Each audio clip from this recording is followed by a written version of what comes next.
नमस्कार दोस्तों, TP insights में आपका स्वागत है। आज की वीडियो में हम बात करेंगे नीवा बुपा हेल्थ इंश्योरेंस के बारे में। नीवा बुपा हेल्थ इंश्योरेंस के अंदर प्री और पोस्ट के बिल हम कैसे क्लेम कर सकते हैं, आज की वीडियो में आप लोगों को डिटेल में बताने वाला हूँ। सबसे पहले हमें ये पता होना चाहिए कि प्री और पोस्ट होता क्या है।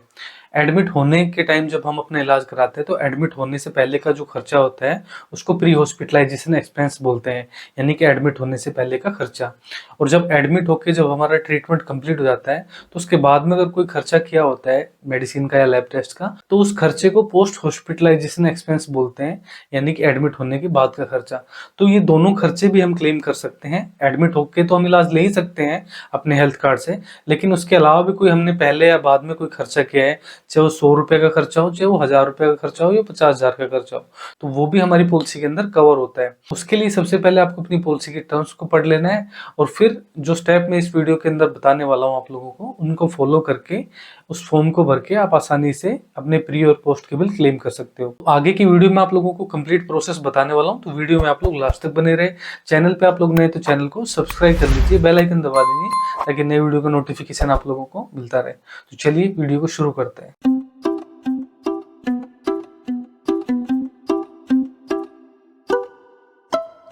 नीवा बुपा हेल्थ इंश्योरेंस की पॉलिसी के अंदर हम दो टाइप के क्लेम ले सकते हैं, एक होता है कैशलेस क्लेम, एक होता है रिम्बर्समेंट क्लेम। पहले बात करते हैं कैशलेस क्लेम को लेके। जब हम किसी नेटवर्क हॉस्पिटल में जाके इलाज कराते हैं, यानी कि एडमिट होकर इलाज कराते हैं, तो एडमिट होने से पहले अगर डॉक्टर ने ओपीडी में हमें चेकअप करके या कुछ मेडिसिन दे के घर पे भेज दिया है 1 या 2 दिन पहले, और उसके बाद हमें उन दवाइयों से आराम नहीं हुआ है और डॉक्टर को फिर से दोबारा दिखाने आए हैं और डॉक्टर ने फिर बोला है कि आपकी तकलीफ बढ़ गई है, अब आपको एडमिट होने की जरूरत है, तो एडमिट होने से पहले का जो खर्चा है उसको प्री हॉस्पिटलाइजेशन एक्सपेंस बोलते हैं। होता क्या है कि जब हम एडमिट होकर इलाज कराते हैं किसी नेटवर्क हॉस्पिटल में, तो हमें कैशलेस क्लेम मिल जाता है, यानी कि एडमिट होने के बाद का जो खर्चा है वो सारा का सारा हमारे क्लेम के अंदर कवर हो जाता है, जिसको कैशलेस क्लेम बोलते हैं। लेकिन मान के चलो कि एडमिट होने से पहले कुछ टेस्ट कराए हैं आपने, 2000 के, 4000 के, 5000 के, या कुछ दवाइयाँ लिए, तो आप सोचते होंगे कि उनका भी हमें क्लेम मिल जाए तो क्यों ना अच्छा रहे। तो उसके लिए आप लोगों को नीवा बुप्पा का रिम्बर्समेंट का क्लेम फॉर्म पार्ट ए जो है वो भरना पड़ेगा, उसके साथ सपोर्टिंग में अपने बिल लगा के और क्लेम करने होंगे। अब बात करते हैं पोस्ट हॉस्पिटलाइजेशन की। एडमिट होके जब हमने अपना ट्रीटमेंट कंप्लीट करा लिया है तो डॉक्टर फिर से फॉलोअप के लिए बुलाता है 2 या 3 दिन के बाद, तो उसमें जो खर्चा लगता है बाद में एडमिट होने से बाद का, कुछ मेडिसिन का या कुछ लैब टेस्ट का या कोई और अलग खर्चा हुआ आपका, तो उसको भी आप क्लेम कर सकते हो। क्लेम फॉर्म पार्ट ए भर के उसको पोस्ट हॉस्पिटलाइजेशन में आप फिल करोगे और उसमें क्लेम कर लोगे आप आसानी से। तो ये तो हो गया कैशलेस क्लेम के अंदर। अब बात करते हैं रिम्बर्समेंट क्लेम के अंदर। अगर हम किसी इमरजेंसी के टाइम पे किसी नॉन नेटवर्क हॉस्पिटल में इलाज कराते हैं और बाद में हमें पता लगता है कि ये हॉस्पिटल नॉन नेटवर्क है और हमारे पास तो नीवा बुपा का हेल्थ कार्ड है, हमें तो क्लेम मिल जाना चाहिए था, लेकिन आपको घबराना नहीं है, बाद में आप अपने बिल रिम्बर्स कर सकते हो। उसके लिए आपको क्लेम फॉर्म ए भरना होगा, क्लेम फॉर्म बी भरना होगा। क्लेम फॉर्म ए के अंदर जो रिम्बर्समेंट का जो क्लेम फॉर्म ए है उसके अंदर प्री हॉस्पिटलाइजेशन का ऑप्शन भी होता है, यानी कि एडमिट होने से पहले का जो खर्चा है वो भी आप उसके अंदर फिल कर सकते हो, और एडमिट होके जो आपने इलाज कराया है, जो पेमेंट दी है, उसका भी उस फॉर्म के अंदर कॉलम दिया हुआ है जिसको हॉस्पिटलाइजेशन एक्सपेंस बोलते हैं। 2 कॉलम हो गए, तीसरा कॉलम आता है उसी फॉर्म के अंदर पोस्ट हॉस्पिटलाइजेशन का, यानी कि एडमिट होके जब आप इलाज करा के घर चले गए हो और बाद में आपने फिर कुछ खर्चा किया है फॉलोअप के टाइम पे, यानी डॉक्टर को दोबारा चेकअप कराने गए हो तब कोई खर्चा किया है, तो उसका भी उसके अंदर पोस्ट हॉस्पिटलाइजेशन का एक कॉलम दिया हुआ है, वो फिल करके, यानी कि तीनों उसके अंदर क्लेम कर सकते हो, प्री का, पोस्ट का और हॉस्पिटलाइजेशन का। तीनों आप क्लेम करके साथ में क्लेम फॉर्म बी भी भरना पड़ेगा। क्यों भरना पड़ेगा? क्योंकि आपका रिम्बर्समेंट का पूरा क्लेम है। तो ये आपको ध्यान रखना है कि सिर्फ आपको प्री और पोस्ट का क्लेम करना है, तो उसके लिए आपको क्लेम फॉर्म पार्ट ए भरना होगा, और पूरा आपको बिल रिम्बर्स करना है शुरू से लेकर लास्ट तक, तो उसके लिए आपको क्लेम फॉर्म ए भी भरना होगा, क्लेम फॉर्म बी भी भरना होगा, अगर आपका रिम्बर्समेंट का पूरा क्लेम है, यानी कि एडमिट होने का भी उसमें खर्चा इंक्लूड है। तो अब मैं आपको क्लेम फॉर्म ए दिखा देता हूँ कि आपको क्लेम फॉर्म पार्ट ए कैसे भरना है, उसके अंदर कौन कौन सी चीजें फिल करनी है और सपोर्टिंग में क्या क्या डॉक्यूमेंट्स लगाने हैं। आप लोगों की स्क्रीन के ऊपर नीवा बुपा का क्लेम फॉर्म पार्ट ए खुला हुआ है। सबसे पहले इसमें लिखा हुआ है to be filled in by the insured, यानी कि जो पॉलिसी का मेन मेंबर है उसके थ्रू ये फॉर्म भरा जाएगा। इसमें प्राइमरी डिटेल आपको भरनी है, जो पॉलिसी का मेन मेंबर उसके नाम से पॉलिसी का नाम आएगा, पॉलिसी के डॉक्यूमेंट्स में मिल जाएगा। सर्टिफिकेट नंबर अगर आपको मिलते हैं पॉलिसी में तो आपको मेंशन करने हैं, अदरवाइज इसको छोड़ देना है। उसके बाद जो पॉलिसी का मेन मेंबर है उसका टीपीआईडी नंबर आएगा। पॉलिसी के अंदर अगर 4 कैंडिडेट है तो चारों का अलग अलग टीपीआईडी नंबर होता है। आपको यहाँ पे जो पॉलिसी का मेन मेंबर है उसका टीपीआईडी नंबर मेंशन करना है। उसके बाद नाम आएगा, यहाँ पे जो मेन मेंबर है पॉलिसी का, एड्रेस आएगा, city, state, pin code, phone number और ईमेल आईडी, ये आपको इसके अंदर फिल कर देनी है। इसके बाद हमें आगे चलना है, डिटेल्स ऑफ इंश्योरेंस हिस्ट्री। इसके अलावा आपके पास कोई अलग से हेल्थ इंश्योरेंस है तो आपको यहाँ पे यस पे टिक करना है, नहीं है तो नो पे टिक करना है। नो पे टिक करोगे तो कुछ फिल करने की जरूरत नहीं पड़ेगी, यस पे टिक करोगे तो ये फिर फिल करना पड़ेगा। वो देख लेना है, आपके पास है तो फिल करना है, नहीं तो इसको छोड़ देना है। उसके बाद हमें आगे चलना है। आगे है इसमें details of insured person hospitalise, यानी कि जो पेशेंट एडमिट हुआ है उसका यहाँ नाम लिखना है। जेंडर फीमेल है तो मेल पे टिक करना है, फीमेल है तो फीमेल पे टिक करना है, अदर है तो यहाँ पे टिक करना है। पेशेंट की एज आएगी, मंथ में एज आएगी, यहाँ पे ईयर्स में आएगी, और यहाँ पे डेट ऑफ बर्थ मेंशन करनी है। रिलेशनशिप टू प्राइमरी इंश्योर्ड, यानी जो पॉलिसी का मेन मेंबर है उसके साथ पेशेंट का क्या रिलेशन है वो टिक कर देना है। जो भी रिलेशन है, सेल्फ है, स्पाउस है, चाइल्ड है, फादर है, मदर है, ये अदर कोई है तो यहाँ पे टिक करके फिल कर देना है। इसके बाद ऑक्यूपेशन मतलब करता क्या है जो ये मरीज है, पेशेंट है, सर्विस करता है, सेल्फ एम्प्लॉयड है, होम मेकर है, स्टूडेंट है, रिटायर्ड पर्सन है, अदर कुछ करता है तो वो आपको यहाँ पे टिक कर देना है। अदर कुछ है तो यहाँ पे मेंशन करना है। उसके बाद एड्रेस लिखना है, सिटी लिखनी है, स्टेट लिखना है, पिन कोड, फ़ोन नंबर और ईमेल आईडी, ये फिल कर देना है। उसके बाद डिटेल्स ऑफ हॉस्पिटलाइजेशन, यहाँ पे हॉस्पिटलाइजेशन की डिटेल यहाँ फिल करनी है। अब आप सोच रहे होंगे प्री और पोस्ट का क्लेम कर रहे हैं तो इसमें हॉस्पिटलाइजेशन की डिटेल क्यों मांग रहे हैं। जब तक आप अपनी हॉस्पिटलाइजेशन की डिटेल फिल नहीं करोगे तो इंश्योरेंस कंपनी समझ नहीं पाएगी ना, क्योंकि प्री और पोस्ट का तभी आप क्लेम कर सकते हो जब आप किसी हॉस्पिटल में एडमिट होके इलाज करा चुके हो। सीधा प्री और पोस्ट का क्लेम नहीं कर सकते हो, तो उसके लिए आपको अपनी एडमिट वाली जो डिटेल है वो यहाँ फिल करनी पड़ेगी, जो कि आपकी डिस्चार्ज समरी के अंदर पूरा मेंशन की हुई होगी कि किस वजह से आप एडमिट हुए, किस टाइम पे आप एडमिट हुए हो, और साथ में किस डेट से किस डेट तक, और या किस टाइम से किस टाइम तक आप एडमिट रहे हो। तो उसमें से देख के लिखोगे तो एग्जैक्ट सही इन्फॉर्मेशन भरी जाएगी।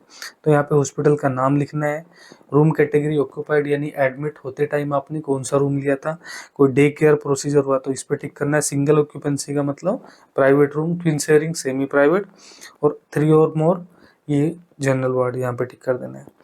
जो भी आपने यूज किया था वो टिक कर देना है।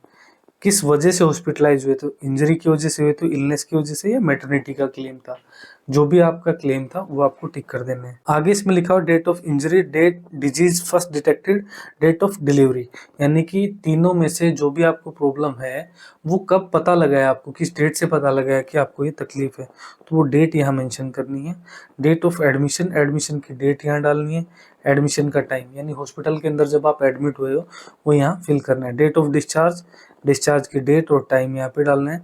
किस वजह से आप घायल हुए हो, if injury give cause, self inflicted, खुद से अपने आप को घायल किया है तो यहाँ पे टिक करना है।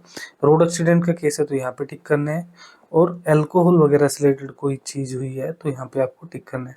पुलिस में रिपोर्ट हुई है तो यस पे करना है, नहीं है तो नो पे करना है। एमएलसी बनी है तो यस पे करना है, नहीं है तो नो पे करना है। मेडिकल लीगल ऊपर छूट गया था, ये भी आपको यस या नो में टिक कर देना है। इसके बाद है डिटेल्स ऑफ क्लेम, यानी क्लेम की डिटेल यहाँ फिल करनी है। प्री हॉस्पिटलाइजेशन एक्सपेंस, ये सबसे मेन मैटर है जिसके लिए वीडियो बना रहा हूँ मैं। प्री हॉस्पिटलाइजेशन का जितना भी आपका खर्चा है उसको टोटल कर लीजिए बिल वाइज, और वो टोटल अमाउंट यहाँ आपको फिल करना है प्री हॉस्पिटलाइजेशन का। अब प्री हॉस्पिटलाइजेशन का कितने दिन का आप क्लेम कर रहे हो वो डेज यहाँ मेंशन करने हैं, 1 दिन का, 2 दिन का, 4 दिन का, सारा कुछ वो मेंशन करना है यहाँ पे। अब बात कर रहा था मैं पोस्ट हॉस्पिटलाइजेशन की, नीचे देखिए पोस्ट हॉस्पिटलाइजेशन आ गया। अब इसमें पोस्ट हॉस्पिटलाइजेशन के अंदर जो भी खर्चा आपका हुआ है वो यहाँ फिल कर देना है। टोटल अमाउंट जो है पोस्ट का वो फिल कर देना है।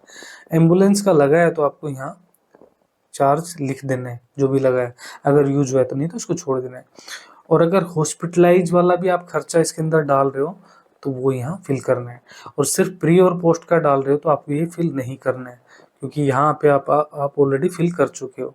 हेल्थ चेकअप ये छोड़ देना है, कुछ नहीं डालना है। पोस्ट के यहाँ डेज डालने हैं। अब साथ में इसमें ये छोड़ देना है, ये भी छोड़ देना है। इसमें अब आगे पूछ रहे हैं कि डॉक्यूमेंट्स, जो चेकलिस्ट है डॉक्यूमेंट्स की, वो क्या क्या लगा रहे हो आप इसमें साथ में अटैच कर रहे हो जो डॉक्यूमेंट्स। तो बिल है वो तो लगा ही रहे हो, क्लेम फॉर्म ए है वो भी लगा रहे हो, डिस्चार्ज समरी है वो आप इसके साथ लगानी है। जरूर लगानी है, ये चीज़ ध्यान रखनी है। डिस्चार्ज समरी के बिना दिक्कत आएगी। अगर आपका कैशलेस क्लेम हो चुका है तो आप फाइनल अप्रूवल भी इसके साथ अटैच कर सकते हो, इससे कंपनी को समझने में प्रॉब्लम नहीं आएगी। तो एक तो आपके जो क्लेम के जो बिल है वो लगाने हैं, डिस्चार्ज समरी लगानी है। अदर कोई डॉक्यूमेंट्स है तो यहाँ पे मतलब जो भी आपके पास डॉक्यूमेंट्स है, जैसे फार्मेसी के बिल है वो लगाने हैं, हॉस्पिटल की डिस्चार्ज समरी है वो लगानी है, क्लेम फॉर्म जो भर रहे हो ये लगाने, 3 डॉक्यूमेंट्स तो ये हो गए हैं। उसके अलावा जैसे लैब टेस्ट के कोई बिल है तो वो आपको लगाना है। अदर कोई है तो यहाँ पे टिक करके वो मेंशन कर देना है। उसके बाद यहाँ बिल की डिटेल लिखनी है कि कौन कौन सा बिल की डेट क्या है और कितने अमाउंट का है। तो यहाँ पे देखिए सीरियल नंबर दिया हुआ है, 8 से 10 का होगा ही। तो यहाँ बिल नंबर है, डेट डालनी है, इशूड बाय, ठीक है। तो उसमें करना क्या है, उनका सारा जो टोटल है यहाँ लिख देना है आपको। अगर 10 से कम है तो यहाँ पे आ जाएंगे, नहीं है तो ज़्यादा बिल है तो आपके यहाँ पे ऑल बिल अटैच कर लिख के यहाँ पे। इसमें अगर हॉस्पिटल का मेन बिल क्लेम नहीं कर रहे हो तो इसको छोड़ देना है। सिर्फ प्री और पोस्ट का कर रहे हो तो यहाँ पे प्री का अमाउंट डालना है, पोस्ट का डालना है, और मेडिसिन का कुछ है तो यहाँ पे डाल के टोटल लिख के यहाँ टोटल अमाउंट लिख देना है जो प्री और पोस्ट का आपका बनता है। उसके बाद बैंक की डिटेल डालनी है, यहाँ पे पैन नंबर डालना है, अकाउंट नंबर डालना है, बैंक का नाम और बैंक की ब्रांच यहाँ डालनी है। उसके बाद आपको कैंसिल चेक है तो उसका नंबर यहाँ मेंशन करना है, और बैंक की डिटेल यहाँ कंप्लीट करके IFSC कोड आपको यहाँ लिख देना है। उसके बाद इसमें नीचे डिक्लेरेशन दी हुई है, डिक्लेरेशन ये पढ़ लेनी है आपको, ये डिक्लेरेशन है। इसके बाद डेट डालनी है, जिस डेट में आप सबमिट करने वाले हो उस फॉर्म को, और यहाँ पे जिस जगह पे आप रहने वाले हो उस जगह का नाम डालना है। और इसमें आगे यहाँ पे पेशेंट भी सिग्नेचर कर सकता है, पॉलिसी का मेन मेंबर भी सिग्नेचर कर सकता है। ये फॉर्म आपका कंप्लीट हो गया है। इस फॉर्म को कंप्लीट होने के बाद इस फॉर्म को आपको न्यू भोपाल के एड्रेस पे भेजना है। कस्टमर केयर में बात करनी है आपको एड्रेस के लिए, और एग्जैक्ट एड्रेस पता करके ही वहाँ पे भेजना है। मैं आप लोगों को एड्रेस के बारे में इसलिए नहीं बता रहा हूँ क्योंकि इनका एड्रेस चेंज होता रहता है, तो आप खुद कस्टमर केयर में बात कीजिए और उस एड्रेस पे इनको भेजिए, ताकि आप लोग अपना प्री और पोस्ट का जो खर्चा है वो क्लेम कर सकें। तो आज की वीडियो मैंने आप लोगों को बताया कि नीवा बुपा हेल्थ इंश्योरेंस के अंदर प्री हॉस्पिटलाइजेशन एक्सपेंस और पोस्ट हॉस्पिटलाइजेशन एक्सपेंस के बिल कैसे हम क्लेम कर सकते हैं। कंप्लीट प्रोसेस आज की वीडियो मैंने आप लोगों को बता दिया है। इस वीडियो को लेकर आपके मन में कोई सवाल है तो आप मुझे कमेंट सेक्शन में लिख के पूछ सकते हो। इसके अलावा आपके हेल्थ इंश्योरेंस क्लेम के अंदर कोई क्वेरी है उससे रिलेटेड भी आप लोग मुझसे सवाल पूछ सकते हो। मेरे व्हाट्सएप नंबर पे मैसेज भी कर सकते हो और कमेंट सेक्शन में भी लिख के पर्टिकुलर आप सवाल पूछ सकते हो। सभी सवालों का जवाब आप लोगों को लिमिटेड टाइम में जरूर मिलेगा। तो आज की वीडियो में इतना। वीडियो अच्छी लगी तो वीडियो को लाइक कर दीजिए, चैनल को सब्सक्राइब कर लीजिए, बेल आइकन दबा दीजिए ताकि नई वीडियो का नोटिफिकेशन आप लोगों को मिलता रहे। नीवा बुपा हेल्थ इंश्योरेंस पॉलिसी के जितने भी पॉलिसी होल्डर हैं उन सभी के साथ इस वीडियो को शेयर कीजिए, ताकि वो लोग भी अपना छोटे से छोटा बिल और बड़े से बड़ा बिल भी प्री और पोस्ट के क्लेम कर सकें इस प्रोसेस को देख के। आज की वीडियो में इतना ही, मिलते हैं नेक्स्ट वीडियो में, तब तक के लिए नमस्कार।